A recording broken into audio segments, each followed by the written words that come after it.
Pemirsa, Anda kembali menyaksikan kanal siaran berita pemerintah. Kita ke informasi selanjutnya. Kementerian Koordinator Bidang Pembangunan Manusia dan Kebudayaan optimis program makan bergizi gratis dapat mendorong penurunan angka stunting di Indonesia secara signifikan.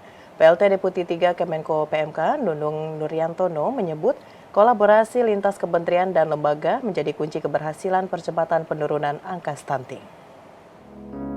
Penurunan stunting gencar dilakukan pemerintah sebagai upaya menciptakan SDM unggul. Salah satu langkah yang diambil adalah perbaikan dan peningkatan kualitas gizi masyarakat. PLT Deputi 3 Kemenko PMK Nunung Nuryantono dalam diskusi Forum Merdeka Barat 9 menilai program makan bergizi gratis tidak hanya mendorong penurunan angka stunting di Indonesia, namun juga mencegah stunting baru di masyarakat.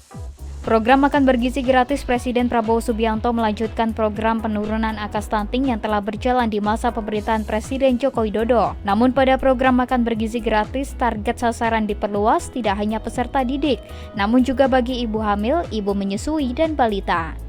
Untuk mampu menurunkan angka stunting di Indonesia, dan yang tidak kalah pentingnya tidak hanya menurunkan tetapi mencegah munculnya angka stunting baru. Karena kalau yang turun kemudian muncul yang baru belum bisa kita atasi bersama, maka tentu akan menjadi tambahan angka stunting yang jauh lebih besar. Nunung juga mengatakan pemerintah sedang mempersiapkan regulasi baru berupa revisi dari Peraturan Presiden Nomor 72 Tahun 2021 tentang percepatan penurunan stunting dan menyusun strategi nasional atau Stranas Percepatan Pencegahan dan Penurunan Stunting. Stranas terbaru akan melibatkan aspek pencegahan stunting ditargetkan rampung pada bulan ini, sedangkan Perpres terbaru ditargetkan selesai pada awal Januari 2025, sejalan dengan penyesuaian Rencana Pembangunan Jangka Menengah Nasional 2025-2029. Dengan demikian, Stranas dan Perpres baru nantinya terdapat penyesuaian struktur tim percepatan penurunan stunting, termasuk dengan memasukkan Badan Gizi Nasional sebagai bagian dari tim Sekretariat Nasional Penanganan Pencegahan Stunting. Kemenko PMK bersama KL kemudian memetakan tadi. Harus betul-betul bisa kita identifikasi secara jelas sehingga cepat penanganannya. Kenapa kok belum intervensi ini? Karena misalnya daerah tidak punya dana untuk distribusi makanannya misalnya. Atau seperti apa? Termasuk nanti program makan bergizi titik-titiknya itu juga harus mendekati tadi hotspot untuk melakukan pencegahan stunting. Pemirsa, pemerintah tengah mempersiapkan strategi nasional pencegahan dan penurunan stunting. Deputi Bidang Dukungan Kebijakan Pembangunan Manusia dan Pemerataan, Sekretariat Wakil Presiden Suprayoga Hadi menyebut strategi ini tidak hanya melibatkan pemberian intervensi spesifik dan sensitif, tetapi juga mencakup identifikasi 5 kelompok sasaran utama. Program makan bergizi gratis tidak hanya menyasar para peserta didik, tetapi juga ibu hamil, ibu menyusui, anak di bawah 2 tahun, anak balita usia 2-5 tahun, serta remaja putri dan calon pengantin. Deputi Bidang Dukungan Kebijakan Pembangunan Manusia dan Pemerataan Sekretariat Wakil Presiden RI Suprayoga Hadi menjelaskan, makan bergizi gratis sebagai bagian dari Strategi Nasional Pencegahan dan Penurunan Stunting 2025-2029 memiliki pendekatan yang berbeda dengan periode pemerintahan sebelumnya. Bedanya kali ini tidak hanya melibatkan pemberian intervensi spesifik dan sensitif, tetapi juga mencakup identifikasi 5 kelompok sasaran utama. Yang pertama adalah ibu menyusui dan ibu hamil dan ibu menyusui. Kemudian kedua adalah baduta atau bayi usia di bawah 2 tahun. Kemudian antara 2 tahun sampai 6 tahun dalam hal ini. Sampai 5 tahun. Jadi balita dalam hal ini. Kemudian remaja putri dan kemudian calon pengantin. Jadi itu 5 kelompok sasaran yang sekarang kita fokuskan sebenarnya untuk bagaimana pencegahan dan penurunan stunting ini akan kita jalankan ke depan. Suprayoga menyebut jika fokus utama dulu adalah percepatan penurunan angka stunting, kini paradigma pencegahan mendapat porsi lebih besar. Pendekatan ini mencakup pemenuhan gizi seimbang, pemeriksaan kesehatan rutin bagi calon pengantin, serta edukasi bagi remaja putri dan ibu hamil. Ia menekankan pentingnya sinergi antara program makan bergizi gratis dengan Stranas untuk memastikan manfaat langsung dirasakan oleh masyarakat. Langkah ini diharapkan mencegah dampak jangka panjang dari stunting yang sulit diperbaiki. Stranas baru juga akan menyesuaikan dengan struktur pemerintahan yang lebih inklusif. Kementerian Koordinator Pembangunan Manusia dan Kebudayaan, serta Badan Kependudukan dan Keluarga Berencana Nasional akan menjadi pemimpin utama dengan didukung oleh Kementerian Kesehatan dalam implementasi di lapangan.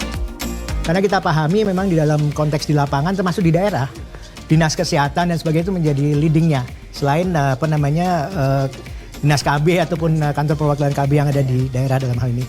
Jadi kita sudah well adjusted dengan Kabinet Merah Putih yang sudah menambahkan beberapa kementerian baru dan mengupgrade status dari BKKBN menjadi kementerian.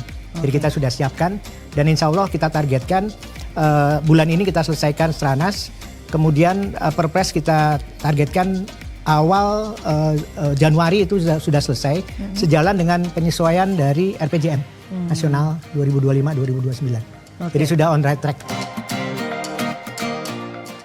Pemirsa, Deputi Bidang Keluarga, Sejahtera dan Pemberdayaan Keluarga, Badan Kependudukan dan Keluarga Berencana Nopian Andusti mengatakan, makan bergizi gratis tidak hanya menyasar peserta didik, namun juga menjangkau kelompok rentan stunting. Keberhasilan program ini sangat bergantung pada peran pemerintah daerah dan pemerintah desa sebagai ujung tombak implementasi program pencegahan stunting di lapangan. Makan bergizi gratis menjadi program prioritas pemerintahan Kabinet Merah Putih yang telah berjalan uji cobanya, walau baru akan dimulai Januari 2025. Adapun prioritas penerima makan bergizi gratis yakni ibu hamil, ibu menyusui, anak balita, seluruh anak sekolah. Deputi Bidang Keluarga Sejahtera dan Pemberdayaan Keluarga Badan Kependudukan dan Keluarga Berencana Nopian Andusti menyebut, melalui makan bergizi gratis salah satu upaya strategis pemerintah untuk menekan angka stunting di Indonesia. Menurutnya, keberhasilan program ini sangat bergantung pada peran pemerintah daerah dan pemerintah desa sebagai ujung tombak implementasi program pencegahan stunting di lapangan. Kita ingin pastikan deteksi dini bahwa calon pengantin ini betul-betul ideal kesehatannya. Agar kenapa? Agar nanti ketika hamil dan tidak berisiko melahirkan anak stunting. Nah, ini kita sudah lakukan melalui aplikasi elektronik siap nikah dan siap hamil. Nopian juga menekankan langkah yang tak kalah penting untuk bisa menurunkan, bahkan mencegah munculnya kasus baru stunting adalah intervensi dini. Pendekatan ini mencakup seluruh siklus kehidupan, dimulai bahkan sebelum seseorang menjadi orang tua.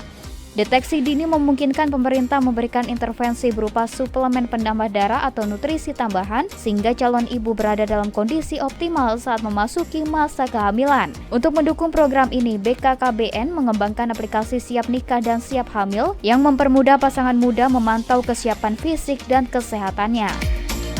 Seberapa jauh, seberapa tinggi komitmen pemerintah daerah? Karena kalau di pusat ini lebih cenderung ke regulasi aja, Prof. Tapi mau melaksanakan langsung implementasi, actionnya di lapangan adalah pemerintah daerah. Kita ingin lihat benar nggak ada anggaran untuk percepatan stunting di kabupaten kota dan provinsi. Kalau benar, betul nggak sasarannya tepat. Nah, ini peran serta Kementerian Negeri sangat strategis. Untuk apa? Untuk mengawal anggaran pendapatan belanja daerah, baik kabupaten kota maupun provinsi, betul-betul ada untuk percepatan stunting dan sekaligus ini tepat penggunaannya. Pemirsa, usai jeda pariwara, kami akan kembali dengan informasi lainnya. Tetaplah bersama kami.